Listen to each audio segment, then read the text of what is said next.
ప్రస్తుతం ఈ సరళమైన విషయం ప్రపంచమంతా మారుమోగిపోతుంది. మీరు మా ఆశ్రమానికి వస్తే అక్కడ రోజంతా ఎంతో చురుగ్గా పనిచేసే వారందరూ పొద్దున 10ంటికి ఒకసారి, అలాగే సాయంత్రం 7ంటికి ఒకసారి రోజుకి 2 భోజనాలు మాత్రమే చేస్తారు. నాకు ఎంతో మంది డాక్టర్లు చెప్పారు, వీళ్ళు పౌష్టిక ఆహార లోపం వల్ల మరణిస్తారు అని. ఇది జరుగుతుంది, అది జరుగుతుంది, మీరు ఇలా చేయాలి, అలా చేయాలి అంటారు. నేను రోజుకి 1 భోజనమే చేస్తాను. చాలా వరకు ఇంతే, రోజుకు ఒకసారే శుభ్రంగా భోంచేస్తాను. నాతో డాక్టర్లు ఏమన్నారంటే, లేదు లేదు సద్గురు, మీరు చేస్తున్న ప్రయాణాలు తీరు చూస్తే మీకు ఇది జరుగుతుంది, అది జరుగుతుంది, మీరు కనీసం 4 గంటలకు ఒకసారి తినాలి, ఏదో ఒకటి తినాలి అంటుంటారు. నాకేం కాదండి, నేను బానే ఉన్నాను అంటాను. కానీ ఇప్పుడు అమెరికాలో ఉన్న ఒక పెద్ద యూనివర్సిటీ ఇప్పుడు ఒక ప్రతిపాదన చేసింది. అదేంటంటే ఇంటర్మిటెంట్ ఫాస్టింగ్. అది పనికిరాని విషయం కాదు, అది మంచిదే. కానీ వాళ్ళు దాన్ని ఇప్పుడు కనుక్కున్నారు. ఈ విషయం మనకి అనాదిగా తెలుసు. ఇప్పుడేమో ప్రతి ఒక్కరూ కూడా భోజనానికి మధ్య 16 గంటల బ్రేక్ ఉండాలి అంటున్నారు. అప్పుడు అన్ని రుగ్మతులు పోతాయి అంటున్నారు. మరి ఇన్ని వేల సంవత్సరాలుగా మేము చెప్తున్నది ఏమిటండి?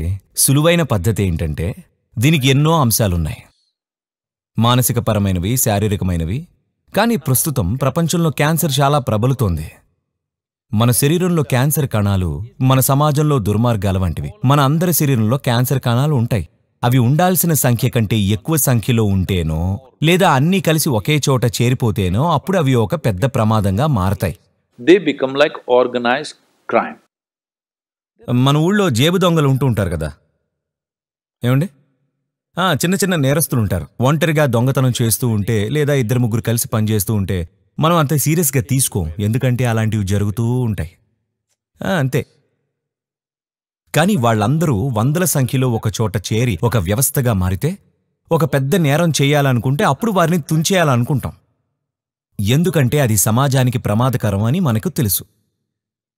అలానే క్యాన్సర్ కణాలు కూడా ఇదే విధంగా ఉంటాయి. నేరస్తుల్లాగా ఏదో చిన్నగా హాని చేస్తూ ఉంటాయి.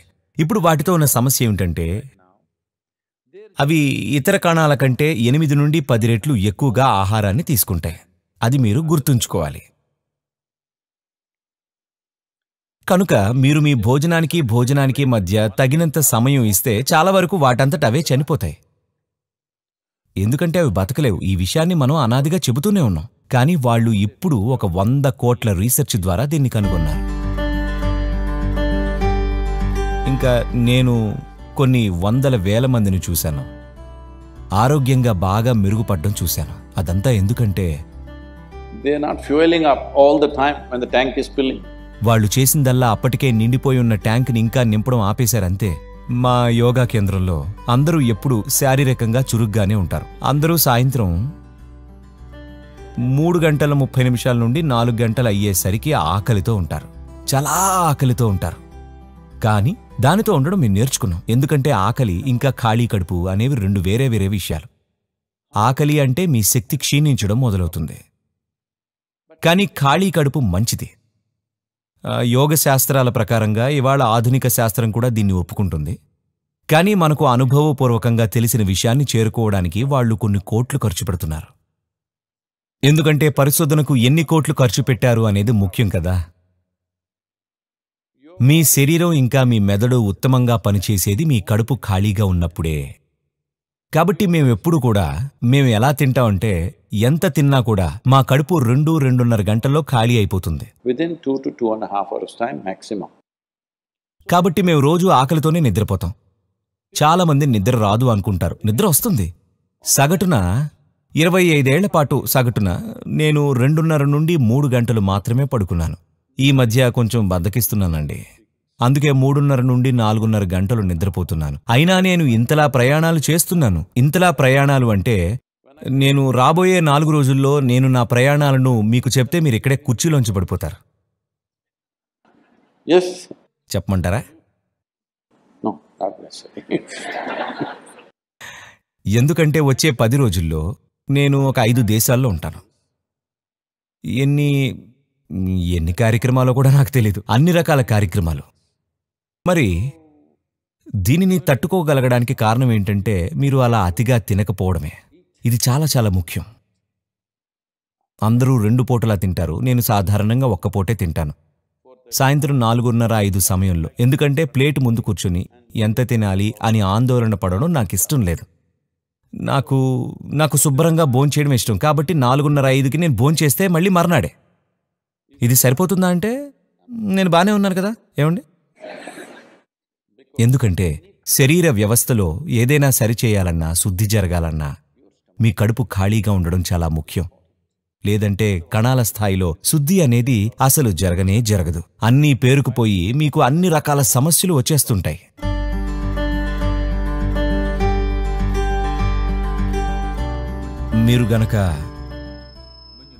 మీరు ఆహారాన్ని తాకకపోతే అది ఎలాంటి అనుభూతినిస్తుందో మీకు తెలియదు. ఆహారం మీరు ముట్టుకోవడానికి తగనిది కాకపోతే అలాంటప్పుడు మీరు తినడానికి ఏ విధంగా తగినదవుతుంది చెప్పండి? So we should not have listened to our mothers, and we should eat with our fingers, because touching our food helps us stay in contact with it. మీరు మీ చేతులను శుభ్రంగా ఉంచుకోవడం అన్నది పూర్తిగా మీ చేతుల్లోనే ఉన్న పని. కానీ ఫోర్క్ పరిశుభ్రంగా ఉంటుందో ఉండదో అనేది పూర్తిగా మీ చేతుల్లో లేదు కదా. This is true.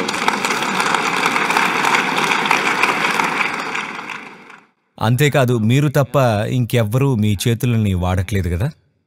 అందుకని ఇవి ఎప్పుడు పరిశుభ్రంగా ఉన్నాయో లేదో మీకు బాగా తెలుస్తుంది. అంతే కదా. ఫోర్క్ని ఎవరు ఎప్పుడు వాడతారో మీకు తెలియదు, ఎలా వాడతారో మీకు తెలీదు, ఏం తినడానికి వాడారో తెలీదు. ఇంకా వాళ్ళు చేయాల్సింది ఏంటంటే ఒక టిష్యూ పేపర్తో తుడిచేసి మీకిస్తే అది శుభ్రంగానే కనిపిస్తుంది. అన్నిటికీ మించి ఫోర్క్ ద్వారా మీరు ఆహారాన్ని అనుభూతి చెందలేరు. మొట్టమొదట మాకు నేర్పించిన విషయం ఏమిటంటే భోజనం మీ ముందు పెట్టుకున్నప్పుడు చేతులని ఆహారం మీద కొన్ని క్షణాలు అలా ఉంచాలి. ఆహారం ఎలా ఉందో తెలుసుకోవడానికి. నా పళ్ళెల్లో ఎవరైనా భోజనం పెడితే నేను అలా స్పృశించి చూస్తే నేను ఏది తినవచ్చో ఏది తినకూడదో నాకు తెలుస్తుంది. నేను ఏది తినకూడదో దాన్ని రుచి చూసి ఆ తర్వాత పక్కన పెట్టడం కాదు, నేను తినను అంతే. ఎందుకంటే మొదటి స్థానంలో నా చేతులకి తెలుస్తుంది. రుచి నాలుకకు తెలిసినట్టుగా కాకపోయినా ఆహారం ఎలా ఉందో తెలుసుకుంటాను. అదే ముందు తెలుసుకోవాల్సిన విషయం. మీరు ఒక వ్యక్తిని తెలుసుకోవాలంటే వెళ్ళి షేక్ హ్యాండ్ ఇస్తారు కదా. నేను సామాన్యంగా అలా చేయను,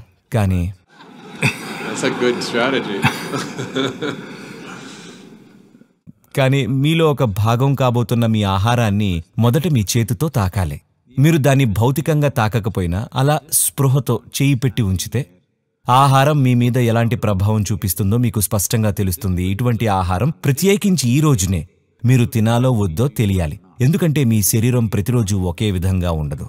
ప్రతిరోజు ప్రతిక్షణం అది మారుతూనే ఉంటుంది. మీరు ఆహారాన్ని అనుభూతి చెందితే ఈ రోజున ఈ ఆహారం మీరు తినాలా వద్దా అన్నది కూడా మీకు తెలుస్తుంది.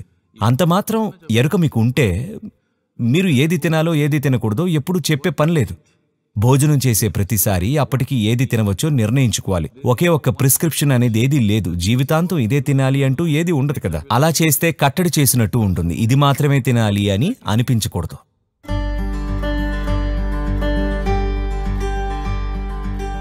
మీరు ఆహారాన్ని ఎంచుకోవడం, దాన్ని భోజనం చేయడం రెండూ కూడా ఎరుకతో జరగాలి. మీరు ఏమి తిన్నారు అన్నదానికంటే మీరు దాన్ని ఎలా తింటున్నారు అన్నది కూడా ముఖ్యమే. ఎలా తింటున్నారు అంటే దాని అర్థం చూడండి, ఇవన్నీ జీవ పదార్థాలు. ప్రతి పదార్థానికి తనదైన ఒక జీవం ఉంది. అది మొక్కైనా, జంతువైనా, కూరగాయైనా దానికంటూ ఒక సొంత ప్రాణం ఉంది. ఇప్పుడు ఏదో విధంగా దాన్ని మీరు ఆహారంగా చేసుకున్నారు. మీరు దాని పట్ల ఎంతో కృతజ్ఞతాభావంతో ఉండాలి.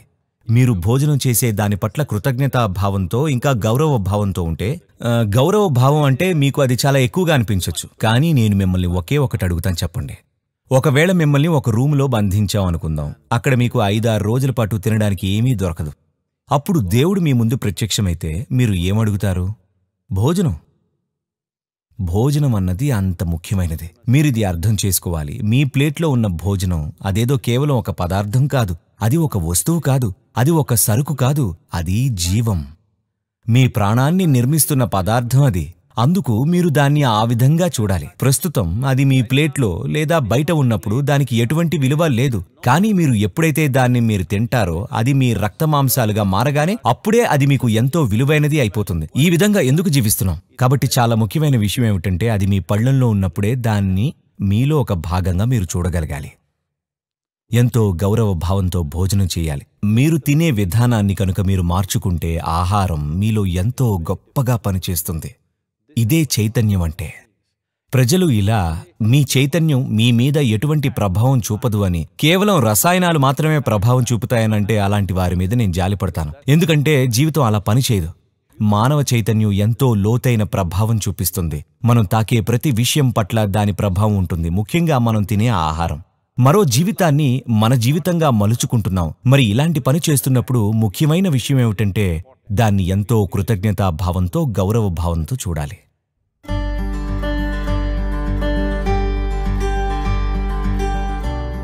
నేను మీకు ఒక విషయం చెప్పాలి. మంచి అలవాటు, చెడ్డ అలవాటు అంటూ ఏదీ ఉండదు. అలవాటు అంటే మీరు ఎరుక లేకుండా పనిచేస్తున్నారని అర్థం.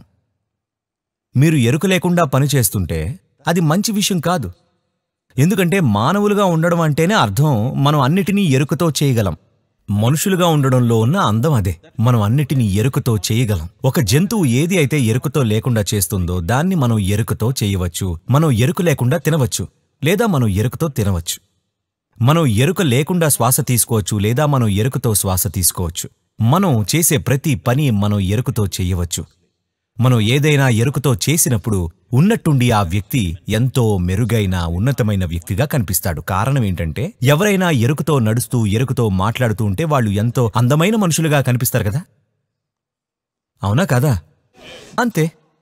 మరి ఇక మనం అలవాటు ఎందుకు చేసుకోవాలి? అవేవో మంచివి అయినట్లు. అలవాటు అంటే మారకుండా పరిపాటిగా జరిగేది. ఇక మీరు ఆలోచించాల్సిన పనిలేదు. మీరు ఉదయం లేస్తే చాలు, అది మీకు యాంత్రికంగా జరుగుతుంది. లేదు, మీ జీవితాన్ని ఇలా యాంత్రికంగా చేసుకోకండి. అది సమర్థవంతంగా జీవించడం అనిపించుకోదు. అది యాంత్రికంగా పనిచేస్తుంది. మనం మేధస్సుతో, చైతన్యంతో పనిచేయగలగాలి. ఎవ్వరూ కూడా దీన్ని ఒక యంత్రంలా పనిచేయాలని కోరుకోరు. ఇక ఆహారం ఇంకా ఇతర విషయాల గురించి అడిగితే, మనం తినే ఆహారం మన శరీరానికి అనువుగా ఉండాలి. అది శరీరం కోసం. మీరు తినే ఆహారం అనేది మీ శరీరాన్ని నిర్మించే పదార్థం. ఏది సరైన ఆహారం అంటే, దురదృష్టవశాత్తు దీని గురించి చాలా అపోహలున్నాయి. సంప్రదాయపరంగా మనం ఎంతో ఇంగితంతో ఆహారాన్ని తీసుకున్నాం. కానీ వేల సంవత్సరాల దండయాత్రలు మనకు ఇతర ఆహార పదార్థాలను తీసుకువచ్చాయి. ఇక ఈ రోజున మన నేషనల్ డైట్ పిజ్జానా లేక పాస్తానా, ఇందులో ఏదో నాకు తెలియదు. బహుశా ఈ రెండు పోటీ పడుతున్నాయనుకుంటా. కాబట్టి మనకు ఆహారం పట్ల ఉన్న జ్ఞానాన్ని కోల్పోతున్నాం.